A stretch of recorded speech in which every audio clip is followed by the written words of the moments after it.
శ్రద్ధగా చదువుకోవాలి, కాసేపు ఆటలాడుకోవాలి, అమ్మ పెట్టే తాయిలాలు తిని ఆనందంగా రోజంతా గడిపేయాలి.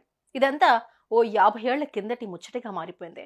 ఇప్పుడు స్కూల్కి వెళ్ళడం, బట్టి పట్టడం, ఇంటికొచ్చి టీవీతోనూ సెల్ ఫోన్తోనూ గడిపేయడం అనేది కామన్ అయిపోయింది. గోళీలాట, బొంగరాలాట, వంగుళ్ళు దూకుళ్ళు లాంటి సంప్రదాయ ఆటలతో పాటు బ్యాడ్మింటన్, ఖోఖో, కబడ్డీ లాంటి స్కూళ్లలో ఆడే ఆటలు కూడా ప్రస్తుతం కనుమరుగైపోయాయి. వేల మందిలో ఒకరిద్దరికి మాత్రమే ఇష్టమైన వ్యాపకాలైపోయాయి. పల్లెలు కావచ్చు, పట్టణాలు కావచ్చు, కాంక్రీట్ జంగిళ్లుగా మారిపోవడంతో మట్టి నేల మీద ఆడుకోవాల్సిన ఈ ఆటలన్నీ మట్టిగొట్టుకుపోయాయి. ఆటలకు దూరం అవుతున్న బిడ్డలని అటు సెల్ ఫోన్ కు దూరం చేసేందుకు, ఇటు వ్యాయామానికి దగ్గర చేసేందుకు చైనాలో కొందరు తల్లులు చక్కటి చిట్టి చిట్టి ఆటలు సృష్టించారు.